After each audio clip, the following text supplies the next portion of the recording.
initially for perhaps a few years, and we never left because it's too good to leave.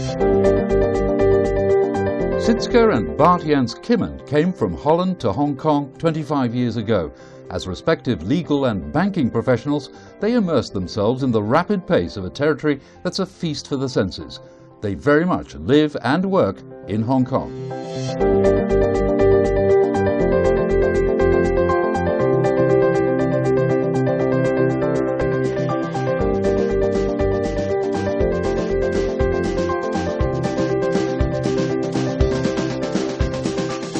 Sytske is now Director Business Development for Bahamas-based the Winterbotham Trust Company, which set up in 2009 to provide trust and fund services throughout Asia. Hong Kong is its Asian headquarters. In Hong Kong is the place where we make it happen. A lot of these companies wouldn't be having the ideas, the background, the manpower to do it themselves initially. We will help them set up and help them achieve their goals.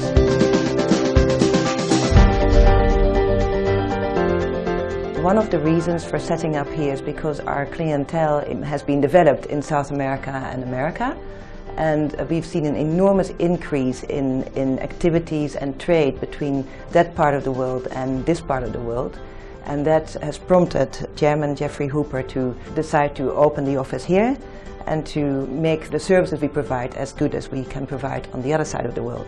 Basically, our clients really prompted us to set up here, apart from the fact that we want to be part of this part of the world. Last year 109,000, and this year already Hong Kong companies incorporated 44,000. That's good news.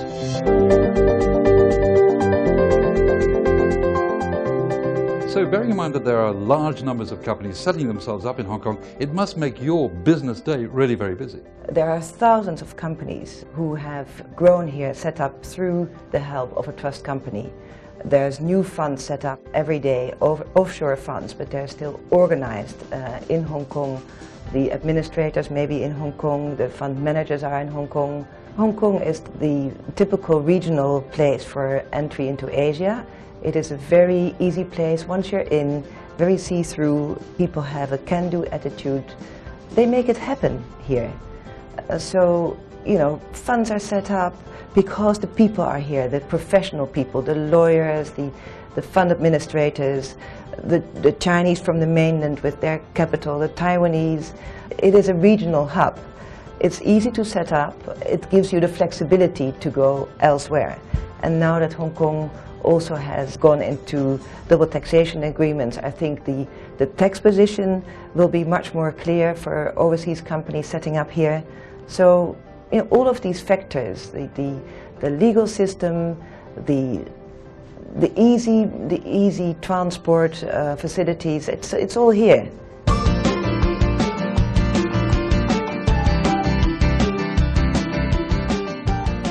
After you've finished work in that swish office block in central Hong Kong, why not get away from it all and yet keep the lifestyle?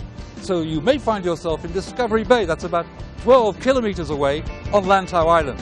And that indeed is where Sytske lives.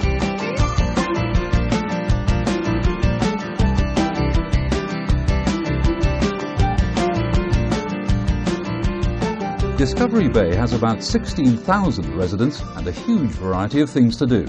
There's a beach, membership clubs, a select number of restaurants and retail to cater for a mix of locals and expats, plus plenty of room for the kids.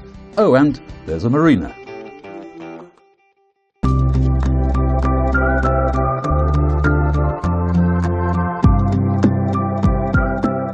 You work hard, you play hard, but you can sail all year round. It's very international, very open-minded. We love it here. I can't complain really. I am in the boating industry. I live on a boat and I drive my boat to work. So it's, for me, it's working and pleasure mixed together all the time.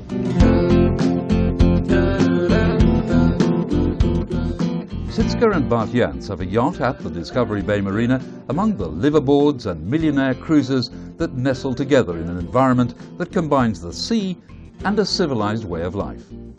So Bart, it's 25 years living in Hong Kong, but in this beautiful environment, what got you into the idea of living and working? from a boat? Well, I started as a banker, of course, but that's a long time ago. I decided I have one career left in me, and that had to be in the boating business, which has always been my passion. And that was about 5-6 years ago. And so I chose Hong Kong because at the time the Hong Kong market for water sports was the biggest, and there was clearly potential for growth. I think that the Chinese mainland would be a place that would be very much an upcoming one, as would other countries in Southeast Asia. What we see in the region, particularly in Southeast Asia, is enormous growth and probably a very large emerging market in China. I think in Hong Kong in the last 10 years it probably has fourfolded.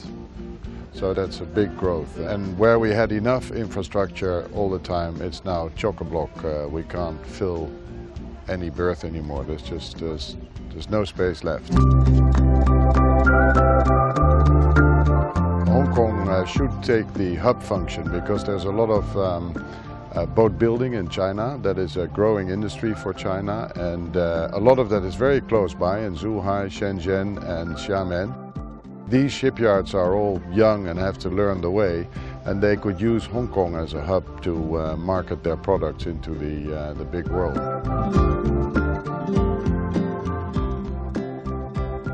Well, yachting is like the entertainment industry. As people get more income, they will spend it on hobbies and pastime. And yachting is more than just a round of football. Yachting is like a lifestyle. You get into it, you dream it, you read about it, and you have the whole weekend to play with it.